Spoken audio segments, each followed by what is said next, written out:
The Falcons are going to have to stick the landing given their offseason challenges. But one challenge we're not worried about is just how good this offense is going to look in year one of Michael Penix Jr.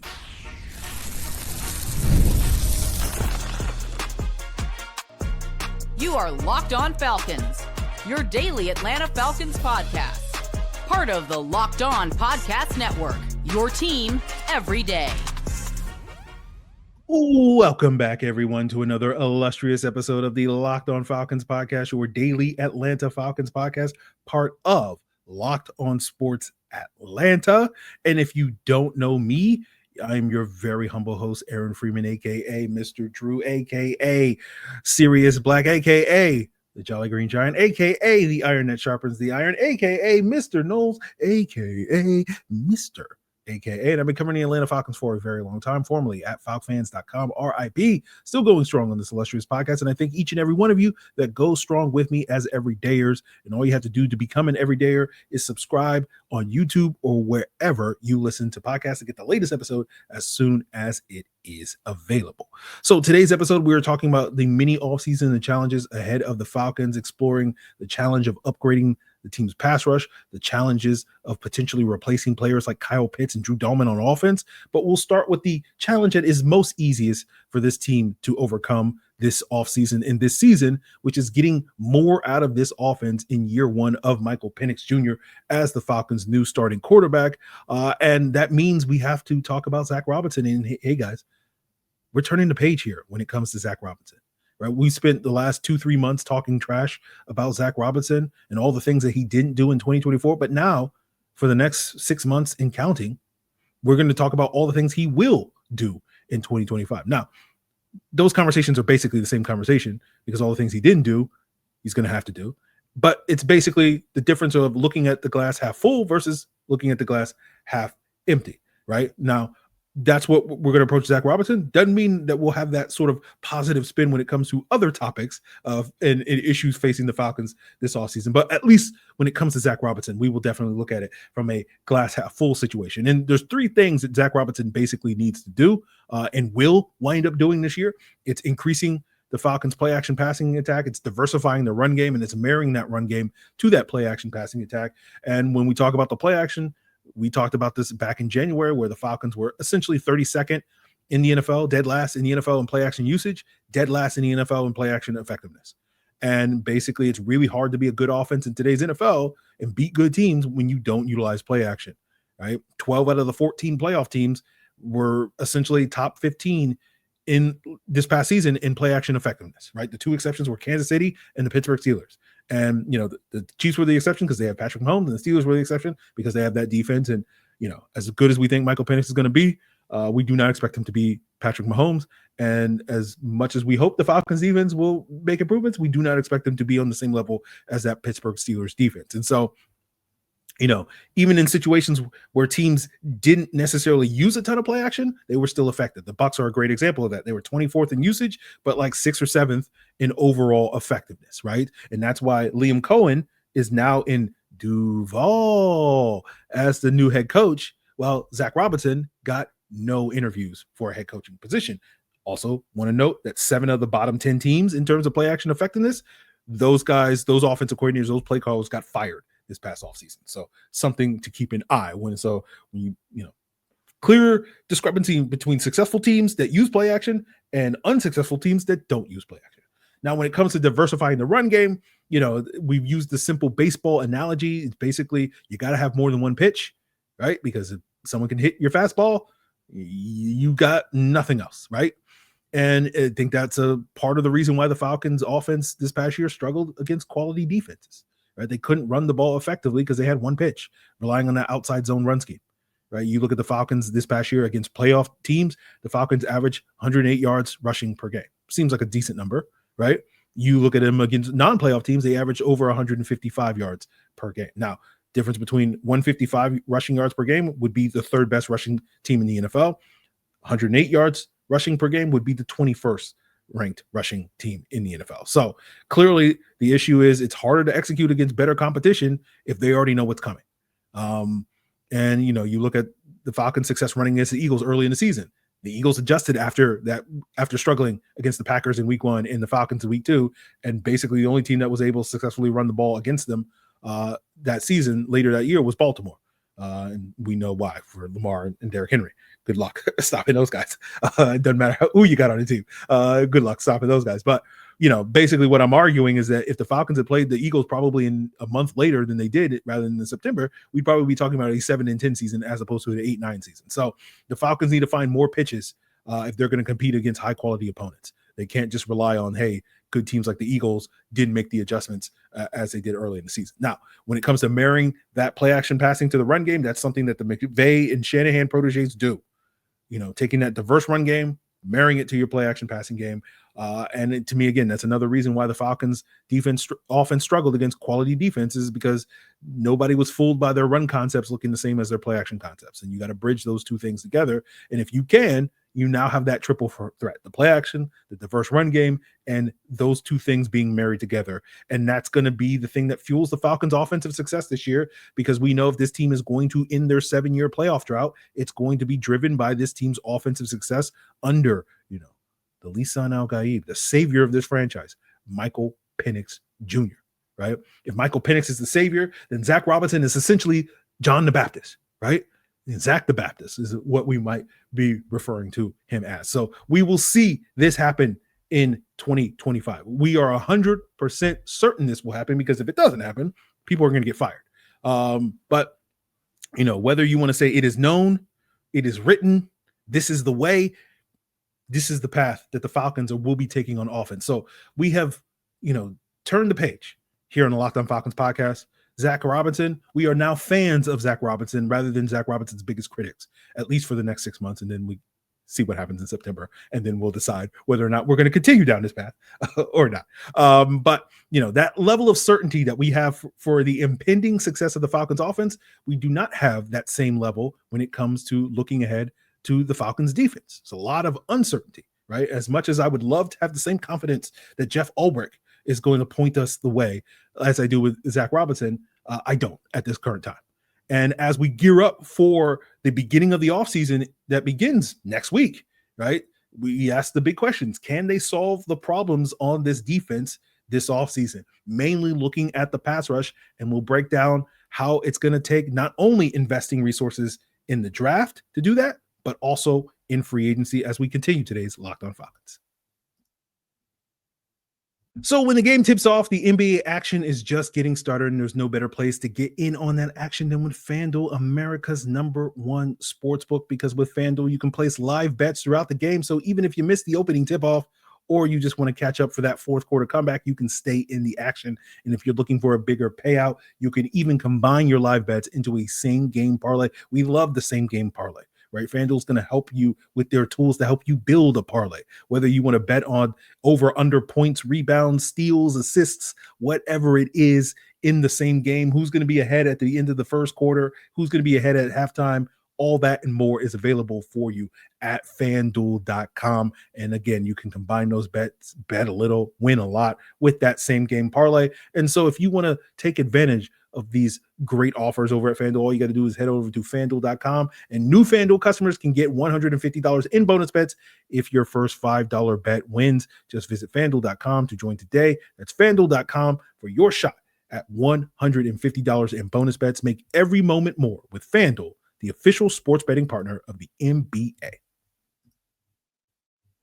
So we know the defense has many, many holes, right? We've talked before about the Falcons arguably could need 5 or 6 starters and at least one new starter on all 3 levels of the defense. Up front, a new edge rusher, a new nose tackle; in the middle, a new linebacker; on the back end, 2 new starting cornerbacks, one on the outside opposite AJ Terrell, one in the nickel spot, and of course a safety next to Jesse Bates.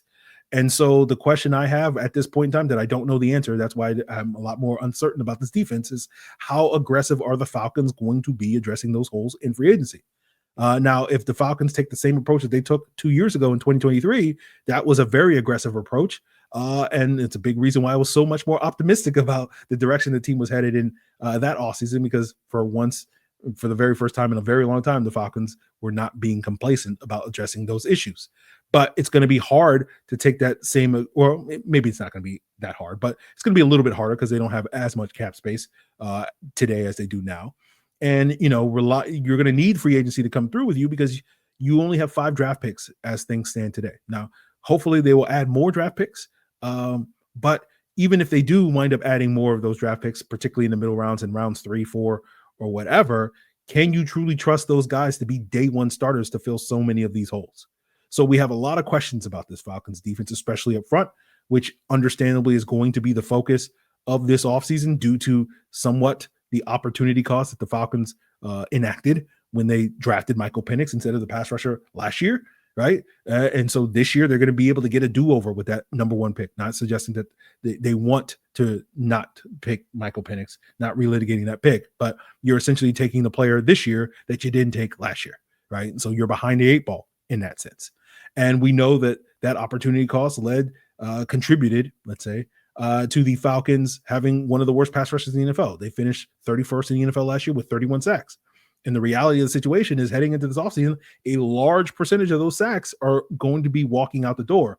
Can you replace them, right? Matthew Judon, 5.5 sacks. David Onyemata, we're expecting to be cap cut, 3 sacks. Grady Jarrett, potentially a cap cut, 2.5 sacks. D'Angelo Malone, is he going to make the roster? He barely made the roster last summer. He had 2 sacks. D. Alford, is he going to be back? 1 sack. Eddie Goldman, James Smith-Williams, Kentavious Street, each had a sack. That's 17 combined sacks out of your 31 sacks, potentially walking out the door this offseason, leaving you with just 14 sacks when you combine Arnold Bichetti, Caden Ellis, Jesse Bates, Zach Harrison, and J.D. Bertrand as the only guys that got sacks last year that are going to be on this roster this upcoming season.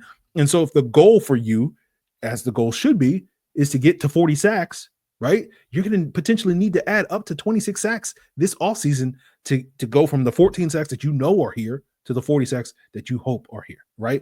And the reason why 40 sacks is that number, because the average playoff team last year had about 45 sacks last year. That number probably would have been higher if Aiden Hutchinson hadn't gotten hurt. And that's down from 49 sacks, which was the average the previous year.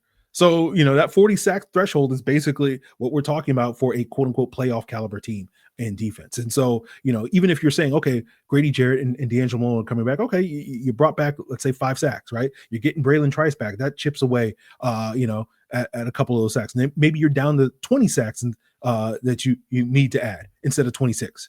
Right. And you say, okay, well, we're going to get one of those in with our first round draft pick. We're going to finally use that first round draft pick on an edge rusher. Right. Well, there have been about 4 edge rushers, if I'm not mistaken, drafted at that 15th overall selection over the last 15 years. And they've averaged roughly about, I think, 4.9. So we'll say 5 sacks as a rookie. So if you're now at 20 sacks, now you're down to 15. So, you either are going to need to rely on significant improvement for the guys in-house, or you're probably going to need to go out there beyond the draft and add players in free agency. And so how do you add those 15 sacks that you're potentially going to need to add in free agency? Is that signing a 10 sack guy, potentially like a Josh Sweat, and paying big money, and then going out there and signing another guy to get you 5 sacks on the interior? Or maybe that's 3 5-sack guys, or maybe that's 5 3-sack guys. Whatever it is, these are all reasons for the Falcons to be proactive in free agency. And another one is just look at the Falcons' history when they've had competent pass rushes, right? We know that they have mostly incompetent pass rushers for 2 decades, right? Dead last in the NFL over the last 2 decades in terms of sack production, right? They've struggled to develop young pass rushers, which is why we always complain about the draft, right? The last time they successfully hit on a young pass rusher that they drafted was Patrick Kearney, and that was over 25 years ago when he was the number 1 pick back in 1999. We're talking about the 1900s, guys. Ancient history for this Atlanta Falcon team. But throughout the last 20 or so years, there's been a couple of sprinklings of competent pass rushers, depending on how you count, 5 or 6 years since 2004, where the Falcons have had decent pass rushers, 2004 being that one time where the Falcons had 40-plus sacks in a year. All right, you can look at 2005, you can look at 2006, 2008, 2016, 17, and 2023. Again, depending on how you count, looking at both sort of total sacks and sacks per pass attempt and whatnot. But to me, the thing that's interesting about those 6 years that we just named, 5 of those 6 years, the thing that they had in common is that a significant chunk of their production in those specific years came from free agent pickups, right? In the early years in 05, you picked up Rod Coleman in 2004 in free agency, and he helped fuel those pass rushes in 2004 and 2005. Right, 2006, you bring in John Abraham, make that big trade for him. Right, 2008 is the exception because you didn't make a big splash in free agency outside of signing Kendall Moorhead. But the production that year was fueled by John Abraham putting up career best numbers with 16 and a half sacks. Right, then 2016, you fast forward all the way to then, you add Dwight Freeney, piggybacking on the additions that you made the previous offseason with Adrian Claiborne and Brooks Reed.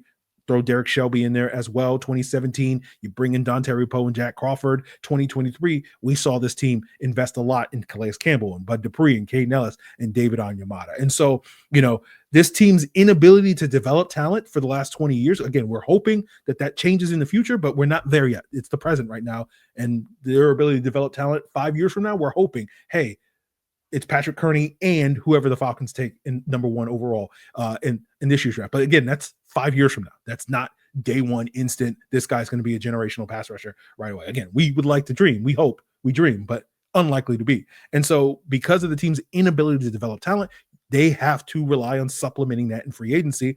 And especially given that some of the young pieces that we know are going to be here, Arnold Bichetti, Brandon Trice, Brandon Dorless, Ruka Roro, Zach Harrison, D'Angelo Malone, etc., right?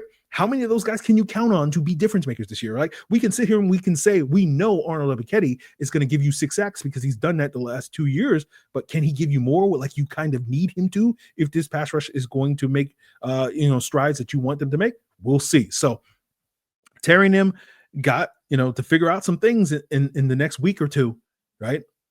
Similar to the conversation we're having with Zac Robinson, or else, right? Because if you're going to sit here and try to sell, again, it might work on other people. It ain't going to work on me. Sell the folks on, hey, that post-bye week production, we can rely on that showing up. You had 21 sacks in 5 games. You extrapolate that for a full season, that's like 68 sacks essentially, right? And so you're essentially, asking it's putting the Falcons pass rush potentially on par with that 2022 Eagles pass rush that had like 70 sacks. And like, I'm going to sit here and go like, these are not the same. And so if you're counting on that, I don't think that's a good strategy. Right. And good luck with that is basically what I'm sitting here saying. And that to me is going to lead to accusations on this very podcast that you've heard me level at this team many, many times in the past using that C word, right? Complacency. Get your mind out together. Okay. That's the C word that I'm talking about. Complacency. If they're just going to be like, oh, well, we figured it out in those 5 games after the bye week, and then you didn't, right? And then Carolina carved you up. Right. And so just trusting in like, oh, we'll get that back. I'm just like, good luck with that, my guys. Like, again, God willing, I'm going to still be here with the job this time next year. I don't know, Raheem and the rest of y'all, if y'all are going to be here, if that's your plan. So, and we're just only talking about the pass rush. That's just the tip of the iceberg, right? When we talk about the front, right? We still haven't talked about the linebacker and the secondary positions that they also need to upgrade on this defense this offseason. So big challenges ahead for the Falcons this offseason when it comes to the defense. And so,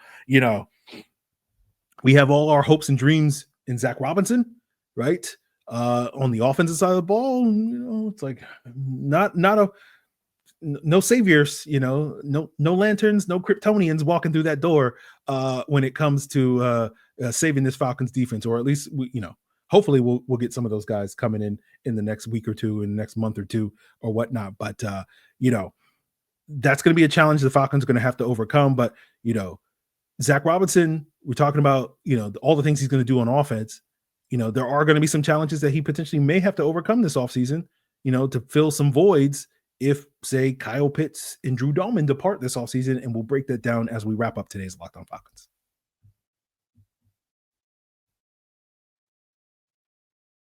So let's talk about Kyle Pitts. And, we could sit here and be optimistic and talk about all the reasons why Kyle Pitts is going to have a breakout year. And I'm sure many of you guys are like, oh, haven't heard this story before, right? We've had that conversation several times on this podcast. We'll probably wind up having it again should Kyle Pitts stick around this year, right? But, essentially the Kyle Pitts conversation boils down to something one of the Locked On Falcons Discord members said over the last week, and I think it's perfectly summarizes the situation with Kyle Pitts, is either use him or move him, right? And I think there's real value to using Kyle Pitts. Just go back to Kirktober, right? You got to make defenses defend every blade of grass. And I don't think it's a coincidence that the Falcons offense was cooking during that month and they were also involving Kyle Pitts in that. But again, that's something that we can explore further, on future episodes should we need to. But let's talk first about what happens if the Falcons choose to move him, right? And you got to replace that production somehow. And I know the snarky ones among you are saying, what production, right? And that production we're referring to is the 600 yards that, whether you get more out of Kyle Pitts than what you got in the last couple of years, you can reliably trust you can get out of Kyle Pitts, because the last 3 years he's basically been averaging about 35 yards, receiving yards per game, which extrapolates out to be about 600 yards. And so even if you're not a believer that that Zac Robinson, Zach the Baptist is going to be able to get more out of Kyle Pitts this year than what he did last year and his predecessor Arthur Smith did in previous years, even if you're getting the same old Kyle Pitts, it's still 600 yards that you got to replace in your offense if you choose to move on from Kyle Pitts this offseason. And as much as we love Charlie Warner, right, the Parker Hesse agenda is thriving through the vessel that is Charlie Warner. He has 166 career receiving yards in 5 years. So he's not filling that 600-yard void. Someone on the Locked On Falcons Discord, if you want to join it, hit that link in the description below. A couple of weeks ago was trying to sell me on Tyler Conklin, who's averaged about 600 yards over the last 4 years as a starter in the NFL in Minnesota and with the Jets. And I'm like, man, Tyler Conklin's our best case scenario. Like, I got to get excited about Tyler Conklin. That's, we go from Kyle Pitts to the least exciting starting tight end in the NFL if that's the direction that the Falcons go. But again, that's one of many paths the Falcons could go if they choose to replace Kyle Pitts with a veteran option, which probably would be the smartest path for the Falcons to go down if they choose to move on from Kyle Pitts. Because despite this being a very deep tight end class in the draft, the odds that a rookie is going to replace and give you Kyle Pitts level production, those 600 yards, is very, very low. How many rookies have had 600 yards receiving in their first NFL season over the last 20 years? 6. Kyle Pitts, Brock Bowers, Dalton Kincaid, Sam Laporta, Evan Ingram, and the great John Carlson, right? And do you know how many tight ends have been top 100 picks in that period of time over the last 20 years?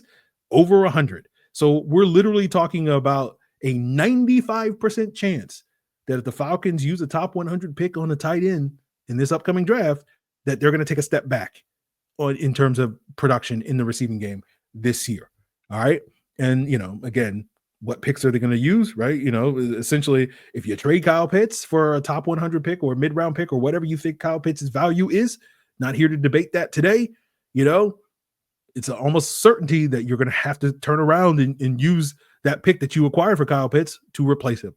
So it's, the Abe Simpson meme of walking out the door, walking back in the door sort of situation. And so there's a 95% chance that whoever you choose to replace him, if that's a draft pick, you're going to take a step back. And so to me, that's basically a 95% chance, that you're going to be worse at the position if you move Kyle Pitts, which I think is pretty good incentive to take the alternative path, which is, hey, it's probably just an easier path to just figure out how to use Kyle Pitts. So we'll see if the Falcons take that path. Now, when it comes to Drew Dalman, some of the combine buzz coming out of ESPN.com from insiders like Jeremy Fowler and Dan Graziano is basically saying that the Falcons are prepared to lose Drew Dalman in free agency, who is their top free agent hitting the market next week. And they're prepared essentially to roll with Ryan Newsel if they can't retain Drew Dalman. Now, ESPN has been saying this basically since late January, Jeremy Fowler and company. So this is not new news, is basically what I'm sitting here saying. Like, they've been talking about Dalman's going to have a very robust market for basically 5 weeks. So I think a lot of people are hearing this and being like, oh, this is new. It's like, no, it's the same thing that they said 5 weeks ago. It's just now they're saying it now, and it's a little bit more relevant in March than it was at the end of January. But let's say that ESPN is right. I tend to be a little bit more optimistic than maybe your average Falcon fan, is that they'll be able to find a way to retain Dalman. And we'll talk about one way at the end of today's episode in which they can pull that off. But, let's say that they lose Dalman. A team like Chicago has been a team that has been popular. I've also heard teams like Houston and San Francisco and Green Bay and all these other teams that are potentially in on Drew Dalman, which is, why he's expected to have a very robust market. And the Falcons basically have 6 days to kind of figure that out. because if they haven't re-signed Drew Dalman by the time we get to March 10th, 12 p.m. Eastern, when the legal tampering period begins, it's very, very likely that one of these teams is going to be able to outbid them for Drew Dalman when they get their chance to talk to him legally, right? And so, as this week wears on, we might talk more about potential replacement options for Drew Dalman, but we've been talking about the possibility of replacing Drew Dalman since the bye week, right? Then that conversation was mostly by choice, and now it's less by choice, but it's still by choice by basically choosing not to get into a bidding war for Drew Dalman. I think he's a good player. Probably wouldn't be worthwhile for the Falcons to spend more than $10 million a year on him. Hopefully he'll take a hometown discount, similar to what Kaleb McGary did 2 years ago when that right tackle market seemed to suggest that he was going to get paid $15-18 million a year, and the Falcons were able to re-sign McGary for $11.5 million. So we'll see if Dalman goes down that path. But I'm not necessarily a big believer that Ryan Neuzil is just as adequate a replacement. To me, Neuzil, if he's a starter for you, he's starting because you don't have better options, not because he's a good option to start. And so I don't think Neuzil should be your plan A heading into training camp. Now, you'll have plenty of people that will disagree with that notion and say, basically, Neuzil is just as good as Drew Dalman. And, pardon my arrogance when I say that, I just think that comes from people that don't really actually watch the trenches, right? 99% of the people that watch football and cover football just watch the ball. They don't really watch the trenches. You only really notice offensive line play when something either terrible happens or something incredible happens, which only really accounts for about 5% of the plays in a football game, particularly when it comes to the offensive line. And so it's just like one of those things where, because Ryan Neuzil isn't part of that 5% of good or bad, and Dalman isn't part of that 5%, the general perception is like the other 95% of the plays, they're basically the same. And that's not true really at all. But rather than talking more about, whether Ryan Neuzil is an adequate replacement, I think the challenge for the Falcons is replacing Drew Dalman, not just with Ryan Neuzil, but potentially bringing in another center to compete with Ryan Neuzil for that job rather than just handing him the job. And the question is, do you sign that guy or do you draft that guy? Right? Because if you draft that guy, there's a high probability that that guy is going to need a full year of seasoning, air quotes, seasoning, before he gets the job done, because that's what Drew Dalman needed. Matt Hennessy needed it. Peter Kahns needed it. Joe Hawley needed it. Even Todd McClure needed it. Although, to be fair to Todd McClure, he missed his rookie season due to injury, not necessarily because he couldn't play. But it's basically like the last 4 centers that you've drafted were not ready to go out of the gates. And it's unlikely that the next center you're going to draft is going to be ready to go out the gates, and asking him to figure it out with a first-year starting quarterback, right? And, you look at a team like the Bears, who have been often rumored over the last 5 weeks to be, the top suitor for Drew Dalman this offseason. And why is that? Because they basically went through this last year with Caleb Williams and their center Coleman Shelton, who was not necessarily the option that they were looking for, and it put too much on Caleb Williams's plate. And they're hoping to get a veteran guy that can sort of take some of it off that plate, and that will lead to greater success for Caleb Williams in year 2 than he had in year 1. And you don't want to basically be in the same predicament that the Chicago Bears are in now, a year from now, where the Falcons are going into year 2 of Michael Penix, or technically year 3, but year 2 of his first full season, looking for a replacement at the center position, because you were like, oh, Ryan Neuzil and Coleman Shelton. And I sit here and I tell you, there's Dalman, there's Coleman Shelton, and then there's Neuzil. So, like, you're not even getting an option as good as Coleman Shelton, if you ask me. But we'll see how the Falcons deal with that. So, how confident can you be that Zac Robinson can rise to the challenge this offseason, when he's breaking in a brand new center, breaking in a brand new tight end, right? And so these are many of the challenges that Terry Fontenot and company, Terry and them, are going to be facing this offseason. And hopefully, in the next 10 days, we'll see some sort of plan in action. Right? I remember 3-4 years ago when people insisted that Terry had this great plan, and I was like, I don't know if he does. I think they're just flying by the seat of their pants, as every team does in the NFL. Like, we sit here and we talk about how brilliant Howie Roseman is and Brett Veach and all these great general managers. And the reality is they're all flying by the seat of the pants. It's just when it works out, we look back and say, oh yeah, this was a brilliant strategy and a brilliant plan that they came up with. And it's like, you're able to connect the dots because it worked. Right. And so it's not so much as like there's this brilliance plan. So we'll see if the Falcons, by flying by the seat of their pants, they can stick the landing this offseason. So that's going to be the big challenge. Now, last tidbit is, one avenue the Falcons could address with retaining Drew Dalman to make sure that he does not walk out the door with the franchise and transition tag deadline hitting at Tuesday at 4 p.m. Eastern time, so many of you guys are listening to this on Tuesday, is that the Falcons could transition tag Drew Dalman, right? That would be about a $21 million cap hit according to overthecap.com, which, would be a significant burden. But the Falcons do have the flexibility that they cut some guys and restructure some deals to fit that under their salary cap heading into next week. And essentially what the transition tag does, that's not like the franchise tag, is that it gives the team the right of first refusal. The Browns did this over a decade ago with Alex Mack when he first approached free agency. And it basically is the strategy that you can use as a team to try and kill somebody's market, where it's like, oh, all these teams are going to be in a bidding for Drew Dalman. But if we put the transition tag on him, not the franchise tag, the transition tag on him, that gives us the right of first refusal. So someone has to sign him to an offer sheet and then wait 7 days for us to match that contract. And that gives the Falcons the flexibility that they have to restructure more deals and move more money around. They can do so, or they can let him walk. You don't get in compensation like you do with the franchise tag. That's the key difference, right? If you sign a guy to on a franchise tag, you get 2 first-round picks as compensation. You get nothing on the transition tag.